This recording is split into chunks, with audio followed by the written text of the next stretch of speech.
Good morning student. आज हम आपका चैप्टर 7 शुरू करने जा रहे हैं जिसका नेम है क्यूब्स एंड क्यूब रूट। अब हमने इससे पहले स्क्वायर और स्क्वायर रूट पढ़े हैं। तो स्क्वायर में हमारा क्या था 2 इंटू 2, मतलब हम उसको 2 बार ही क्या कर रहे थे, मल्टीप्लाई कर रहे थे। अगर 2 था तो 2 को 2 से कर दिया, 3 था तो 3 को 3 से कर दिया।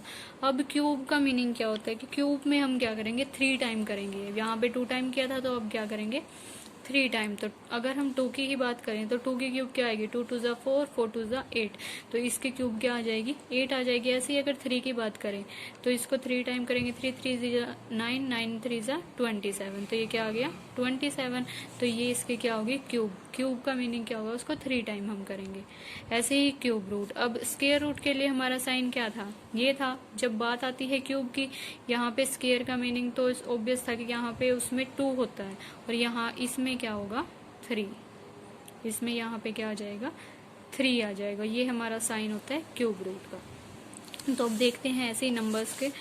जो 1 होगा तो 1 को 3 टाइम करेंगे तो इसके क्यूब क्या आया 1। अगर इसके क्यूब रूट की बात करें तो ये क्यूब रूट का साइन हो गया, ऊपर 3 आएगा। और ये 3 कई बच्चे क्या करते हैं इसको ऐसे लिखेंगे, इतना बड़ा 3 नहीं लिखना था, ये तो फिर क्या हो गया 3 मल्टीप्लाई रूट 1 हो गया। ऐसे नहीं, यहाँ पे छोटा सा आपने 3 डालना है, इतना बड़ा 3 नहीं डालना। ये मिस्टेक कर देते हैं बच्चे, ठीक है। तो यहाँ पे क्यूब रूट 1 का क्या आ जाएगा 1 ही आ जाएगा। अब यहाँ पे बात आती है 2 की, तो 2 का क्यूब क्या आई 2 की 8 आई। जब 2 को 3 टाइम मल्टीप्लाई करेंगे और 8 का अगर इसी 8 का हम क्यूब रूट निकालने लगे तो वो क्या होगा 2 होगा, ठीक है।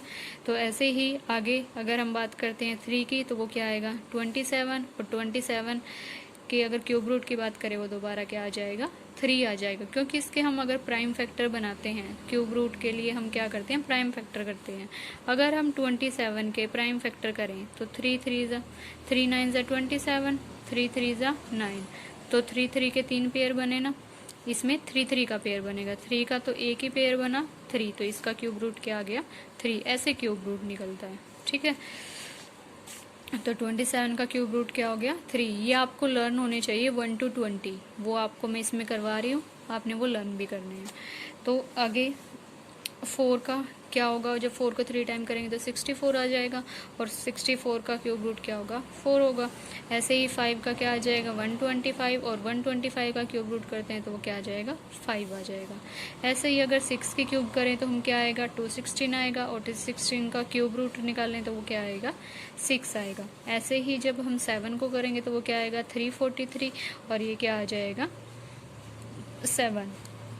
नेक्स्ट है हमारा 8 का क्यूब रूट है तो वो क्या आ जाएगा 512 आ जाएगा, और 512 का क्यूब रूट निकालें तो वो क्या आ जाएगा 8 आ जाएगा। ऐसे ही 9 की अगर हम क्यूब करें तो वो क्या आएगा 729, और 729 का क्यूब रूट अगर निकालेंगे वो क्या आ जाएगा 9 आ जाएगा। ऐसे ही 10 का क्या आएगा, देखो 10 इंटू 10 100, 100 इंटू 10 क्या आ जाएगा 1000, तो 1000 का क्यूब रूट क्या होगा 10 होगा। ऐसे ही 11 का अगर करते हैं ये आएगा 1331, तो इसका अगर क्यूब रूट निकालते हैं तो वो दोबारा से क्या आ जाएगा 11। ऐसे ही 12 का 1728, और 1728 का क्यूब रूट निकालेंगे वो 12 आ जाएगा, और 13 का करेंगे तो 2197, तो इसका अगर क्यूब रूट निकालें वो क्या आ जाएगा 13। अब इसमें एक चीज़ अगर आपने नोट की हो कि देखो जो 1 था हमारा क्या था ओड नंबर था, इसकी क्यूब भी क्या आई ओड आई। 2 है हमारा इवन नंबर है तो इसकी जो क्यूब आई वो भी क्या आई इवन नंबर।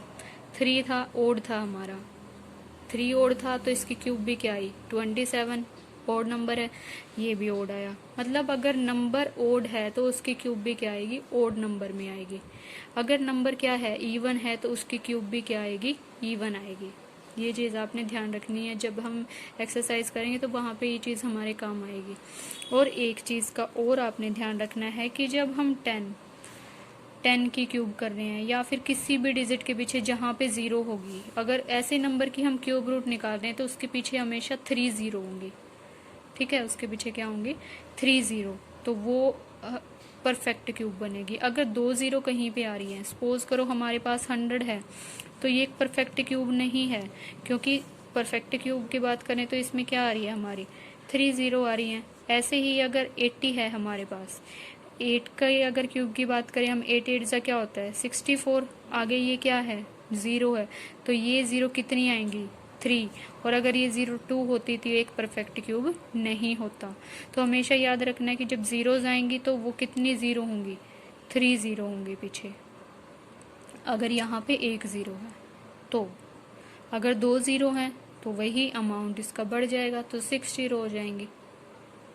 ठीक है, इस चीज़ का आपने ध्यान रखना है। अब देखते हैं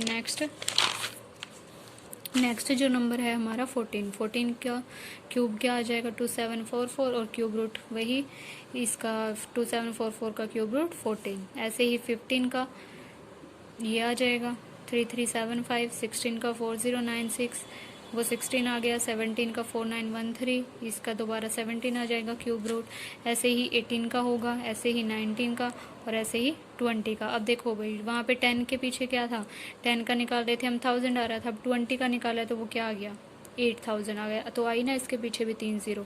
तो यहाँ से कंक्लूजन हमारा क्या निकलता है कि अगर ओड नंबर होगा तो ओड ही उसकी क्या होंगी क्यूब होंगी, और अगर इवन नंबर है तो इवन ही उसकी क्या होंगी क्यूब्स होंगे।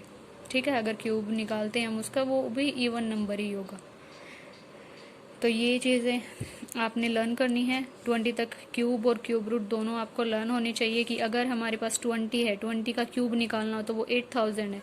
अगर हमारे पास 8000 आ जाए तो हमें पता होना चाहिए कि इसका क्यूब रूट क्या होगा 20 होगा। दोनों तरह से आपको ये लर्न होना चाहिए, क्योंकि कई बार क्वेश्चन ऐसा होता है कि हमें डायरेक्ट देखते ही आंसर उसका पता होना चाहिए, ताकि हमें अपनी मिस्टेक भी पता लग जाए। तो ये आपको 20 तक क्यूब रूट, और जो आप पहले आपको स्क्वायर रूट करवाए गए हैं वो तो एटलीस्ट आपको 25 तक लर्न होने चाहिए। ठीक है, तो ऐसे ही अगर आपको निकालना पड़े किसी भी कितना ही बड़ा नंबर हो तो हम क्या करते हैं उसके 3 टाइम हम क्या कर देते हैं मल्टीप्लाई कर देते हैं, तो वो उसका क्यूब निकल जाता है। और अगर उसी को प्राइम फैक्टर करके हम पेयर बनाएं 3 3 का, तो वो उसका क्यूब रूट निकल जाएगा। और क्यूब रूट का साइन हमेशा ऊपर 3 होगा, तो यहाँ पे सोच लेना कि इसका क्या निकलेगा क्यूब रूट निकलेगा। और अगर 2 दे रखा है तो वो स्क्वायर रूट निकलेगा, और अगर कुछ भी नहीं है तो भी वो स्क्वायर रूट ही होता है अगर कुछ भी ना हो। ठीक है, आई होप आपको समझ आ गया होगा। समझ आ गया होगा तो चैनल को लाइक सब्सक्राइब और शेयर ज़रूर करिएगा। Thank you.